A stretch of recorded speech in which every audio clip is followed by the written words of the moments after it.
আমরা এই গণঅভ্যুত্থানের মধ্য দিয়ে তৈরি হওয়া যে নতুন বাংলাদেশ, সেখানে আমরা ভেবেছিলাম বা আমাদের আকাঙ্ক্ষা ছিল যে ধনী গরিবের যে আয় বৈষম্য, সেই আয় বৈষম্য কমে আসবে। কিন্তু এই বাজেটে আমরা সেই আয় বৈষম্য কমানোর এবং কার্যকর উদ্যোগ দেখিনি। করদাতার সংখ্যা যেটি পূর্বে ছিল সেটি বিদ্যমান রয়েছে, এবং যে সকল ব্যক্তি বা প্রতিষ্ঠান কর ফাঁকি দেয় তাদেরকে করের আওতায় আনার তেমন কার্যকর পদক্ষেপ আমরা দেখিনি। এর ফলে নিম্নবিত্ত এবং মধ্যবিত্তের উপর যে চাপ ছিল, করের চাপ, সেটি কিন্তু অব্যাহত থাকবে। কিছু পণ্যের, নিত্য প্রয়োজনীয় পণ্যের কর কমানো হলেও আমাদের কিন্তু তাদের উপর যে চাপ, সেই চাপ কিন্তু গুণগতভাবে আসলে কমবে না।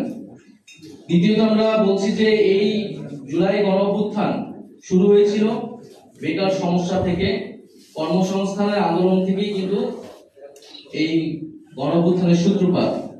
ফলে তরুণদের ব্যাপকভাবে প্রত্যাশা ছিল যে আমাদের যে বেকার সমস্যার সমাধান এবং কর্মসংস্থান বৃদ্ধির জন্য উদ্যোগ থাকবে, কিন্তু আমরা সেটি দেখতে পাইনি। গত এক বছরে 26 লক্ষ বেকার বৃদ্ধি হয়েছে, কিন্তু কর্মসংস্থান বৃদ্ধির জন্য যে বিনিয়োগ বাড়ানোর প্রয়োজন ছিল সেই ধরনের নীতি গ্রহণ করা হয়নি। বরং ব্যাংকের উপর যে নির্ভরশীলতা, সেটি অব্যাহত রয়েছে, আগের আমলের মতোই ধারাবাহিকতা রয়েছে। ফলে এই বাজেট থেকে বা এই অর্থনৈতিক পলিসি থেকে আসলে যে কর্মসংস্থান বৃদ্ধি হবে বা বেকার সমস্যা।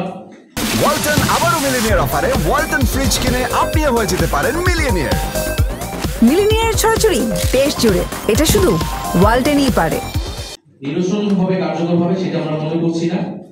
শিক্ষা, স্বাস্থ্য এবং বিজ্ঞান প্রযুক্তি খাতে তেমন নতুনত্ব নেই, বরং শিক্ষায় ন্যূনতম 2% বরাদ্দ থাকাটা আমরা উচিত বলে মনে করছি এই সময়, সেটা 1.7% হয়েছে। একইভাবে স্বাস্থ্য বা অন্যান্য খাতেও সেই বরাদ্দ বৃদ্ধি হয়নি।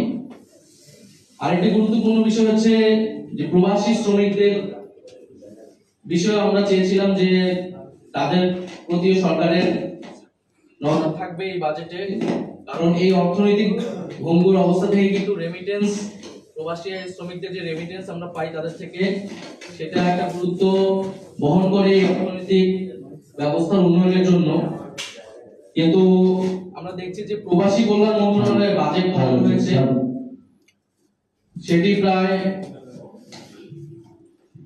প্রবাসী কল্যাণ মন্ত্রণালয়ের বাজেট অর্ধেক করা হয়েছে, এবং এটা আমরা নিন্দা জানাচ্ছি। এবং আমরা মনে করি যে এই বাজেটটা প্রবাসী কল্যাণ মন্ত্রণালয়ের বাজেট কমানো উচিত না, কারণ এই আমাদের প্রবাসী ভাইরা তারা কিন্তু নিজেদের উদ্যোগে বিদেশে যায়। দেশের এই প্রবাসী কল্যাণ মন্ত্রণালয় থেকে যতটুকু সুযোগ সুবিধা তাদের দেওয়া হয়, সেটিও যখন কমানো হয়, তখন আসলে এই সরকারের আসলে প্রবাসী ভাই বোনদের উপরে আসলে তাদের উদ্যোগ কি সেটি পরিষ্কার হয় না। এবং আমাদের দেশের বাইরে যেসব যেসব ভাই বোনরা যায়, তাদেরকে প্রাতিষ্ঠানিকভাবে দক্ষ করে তোলার উদ্যোগ যাতে নেওয়া হয়, এটা আমরা জানিয়েছিলাম, কিন্তু উল্টো দেখা গেল যে প্রবাসী কল্যাণ মন্ত্রণালয়ের বাজেট কমানো হয়েছে। এছাড়া ক্ষুদ্র ও মাঝারি ব্যবসায়ীদের প্রতি ইনসেনটিভ থাকবে, আমাদের এটা প্রত্যাশা ছিল, কিন্তু ক্ষুদ্র ও মাঝারি ব্যবসায়ীরা লাভবান হবে এই ধরনের উদ্যোগ আমরা দেখিনি এই বাজেটে। আরেকটি বিষয় হচ্ছে ই কমার্স বা ডিজিটাল ট্রানজাকশনের ক্ষেত্রে ট্যাক্স বৃদ্ধি করা হয়েছে, যেটা 5% ছিল 5 থেকে এখন 15% করা হয়েছে, যেটা আমরা মনে করি যে আমাদের যে ডিজিটাল ইকোনমি, সেই ইকোনমি ক্ষেত্রে সেটার প্রভাব তৈরি হবে, এটা নেতিবাচক প্রভাব তৈরি হবে। আরেকটি বিষয় যেটা সবাই বলছে যে কালো টাকা সাদা করার সুযোগ সেখানে রাখা হয়েছে এই বাজেটে। আমরা মনে করি যে কালো টাকা সাদা করার সুযোগ রাখা উচিত ছিল না, এবং এটা একটা রেজিম চেঞ্জ হয়েছে। রেজিম চেঞ্জের পরে আসলে এই ইনসেনটিভ দিয়েও আসলে কালো টাকা যে সাদা করা খুব সম্ভব হবে সেটিও না। তাই এই জিনিসটা, কালো টাকা সাদা করার সুযোগটা আসলে বন্ধ করা উচিত।